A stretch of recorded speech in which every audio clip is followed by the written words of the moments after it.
Hi, this is Nupur Rani De from Campus 2, Shubho Noboborsho. You know, we are passing a very critical moment for COVID-19. Dear students, today I am here to give you a lecture on sentence for class 3 from our second term syllabus. So, our today's topic is sentence. What is sentence? A group of words that makes a complete sense is called a sentence. Again, a group of words that makes a complete sense is called a sentence. That means দুই বা ততোধিক ওয়ার্ডস পাশাপাশি বসে যদি মনের একটি পূর্ণভাব প্রকাশ করে তবে তাকে সেন্টেন্স বলে। অ্যাগেইন, দুই বা ততোধিক ওয়ার্ডস পাশাপাশি বসে যদি মনের একটি পূর্ণভাব প্রকাশ করে তবে তাকে সেন্টেন্স বলে। Example, he goes to school, সে স্কুলে যায়। দে প্লে ফুটবল, তারা ফুটবল খেলে। Now I want to say that when a sentence is perfect, when a sentence has three qualities given below: ability, desire, proper order of words, then it's called a perfect sentence. When a sentence is perfect, when a sentence has three qualities given below: ability, desire, proper order of words, then it's called a perfect sentence. কখন একটি বাক্য সার্থক বাক্য হবে? যখন একটি বাক্যে নিম্নলিখিত বৈশিষ্ট্য থাকে তখন তাকে সার্থক বাক্য বলে: যোগ্যতা, আকাঙ্ক্ষা, আসক্তি বা পদসংস্থান রীতি।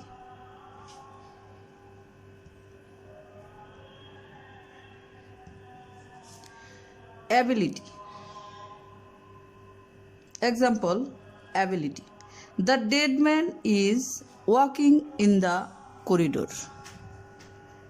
It's not a perfect sentence because this sentence lost its ability. So, the dead man is walking on the corridor is not a sentence. Desire. The dead man is. It's also not a sentence because this sentence lost its desire. Here, the audience has the desire to hear who is dead, অথবা the dead man is who. Proper order of words.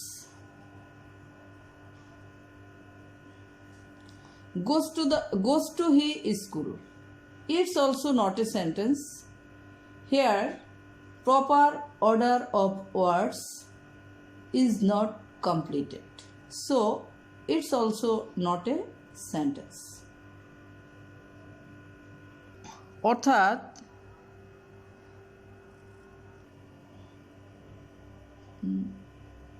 যোগ্যতা, the dead man is walking on the corridor, একটি মৃতলোক করিডোরে হাঁটছে। আসলে কোনো মৃতলোক করিডোরে হাঁটতে পারে না, তাহলে এই সেন্টেন্স এখানে অ্যাবিলিটি হারিয়েছে, অর্থাৎ যোগ্যতা হারিয়েছে। আকাঙ্ক্ষা, দ্য ডেড ম্যান ইজ, এই সেন্টেন্সে সাধারণত শ্রোতার আকাঙ্ক্ষা থেকে যায় যে মৃত লোকটি কে। আমি শুধু বলেছি দ্য ডেড ম্যান ইজ মানে মৃত লোকটি, তাহলে এখানে শ্রোতার আকাঙ্ক্ষা থেকে গেছে যে মৃত লোকটি কে, তার মানে এটিও কোনো সেন্টেন্স নয়। আসক্তি, গোজ টু হি স্কুল, এই সেন্টেন্সটিতে পদসংস্থান রীতি ঠিক নেই। সাধারণত একটি সেন্টেন্স যখন পরিপূর্ণ সেন্টেন্স হবে তখন আমাদেরকে এই proper order of words maintain করতে হবে। সেটা হচ্ছে সাবজেক্ট, ভার্ব এবং অবজেক্ট ঠিক থাকতে হবে। According to the meaning, there are 5 types of sentence.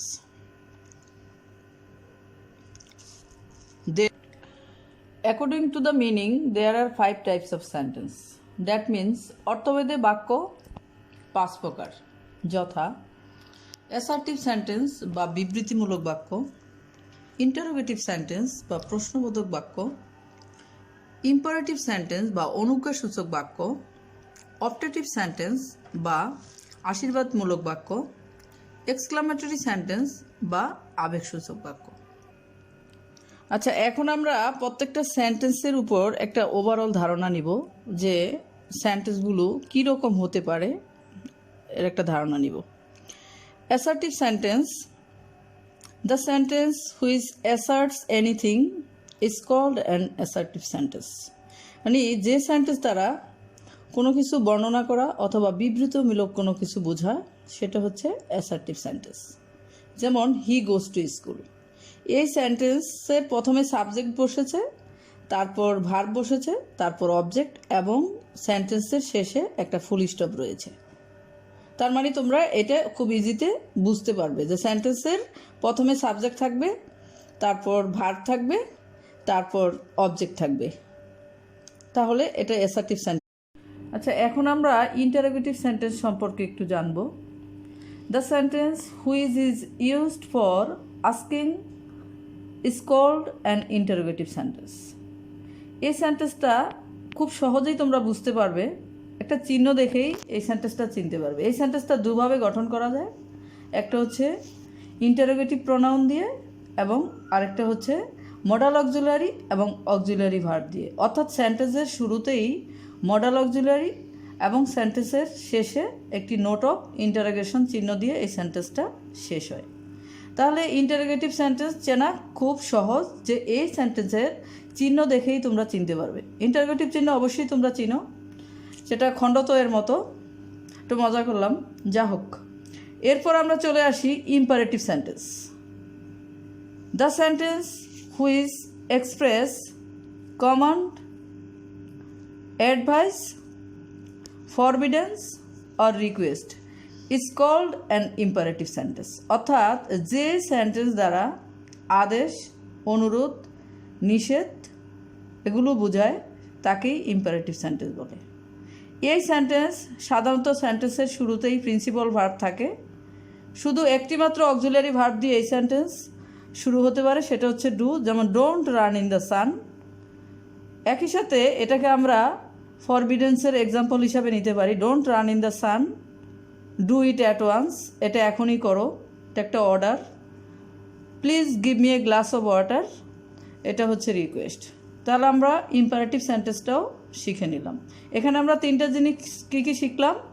আদেশ, উপদেশ, নিষেধ, অনুরোধ। এরপর আসি অপটেটিভ সেন্টেন্স, বা এই সেন্টেন্স হচ্ছে যে the sentence which express our keen wish or prayer is called an optative sentence. অর্থাৎ যে সেন্টেন্স দ্বারা আমাদের ইচ্ছা অথবা যে সেন্টেন্স দ্বারা আশীর্বাদমূলক কোনো কিছু বোঝায়, সেটাই হচ্ছে অপটেটিভ সেন্টেন্স। এই সেন্টেন্সের শুরুতে মে থাকে, যেমন মে গড ব্লেস আস, মে বাংলাদেশ লিভ লং। আবার সবসময় মে থাকলে যে সেটা অপটেটিভ সেন্টেন্স হবে তা নাও হতে পারে। যেমন এখানে আমি তোমাকে বলতে পারি যে ইট মে রেইন টুডে, এটা একটা অ্যাসার্টিভ সেন্টেন্স, এটা কিন্তু অপটেটিভ সেন্টেন্স নয়। কাজে তোমাদেরকে খেয়াল রাখতে হবে যে সেন্টেন্সের মধ্যে মে দেখলেই সেটা অপটেটিভ সেন্টেন্স হবে তা কিন্তু না। তাহলে অপটেটিভ সেন্টেন্স গেল। আবার মে ছাড়াও অপটেটিভ সেন্টেন্স হয়, যেমন wish you all the best, এখানে কিন্তু মে নেই। ওকে, তাহলে অপটেটিভ সেন্টেন্সটা হয়ে গেল। এবার আমরা আসি এক্সক্লামেটরি সেন্টেন্সে।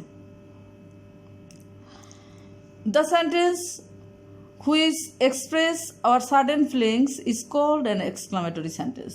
The sentence which express our sudden feelings is called an exclamatory sentence. Exclamatory sentence হচ্ছে যে সেন্টেন্স দ্বারা আমাদের আকস্মিক আবেগ প্রকাশ পায়, সেটাই হচ্ছে এক্সক্লামেটরি সেন্টেন্স। এই সেন্টেন্সটাও তোমরা খুব সহজেই ধরতে পারবে, কারণ এই সেন্টেন্সের শেষে একটি আবেগসূচক বাক্য থাকে। এই সেন্টেন্স সাধারণত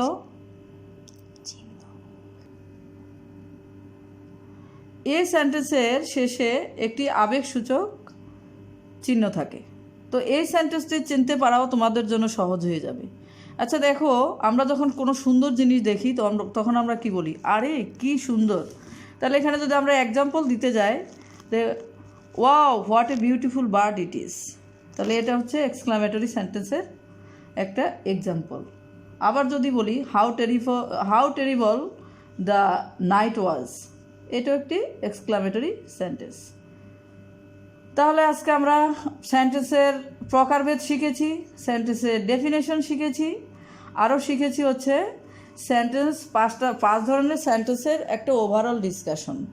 তো আমি মনে করি যে আমরা যদি বেশি বেশি এক্সাম্পল শিখি এবং সেন্টেন্সের বাংলা অর্থটা বোঝার চেষ্টা করি, তাহলে অবশ্যই আমরা সেন্টেন্সের টাইপ চিনে নিতে পারবো এবং সেন্টেন্স খুব সহজেই আইডেন্টিফাই করতে পারবো।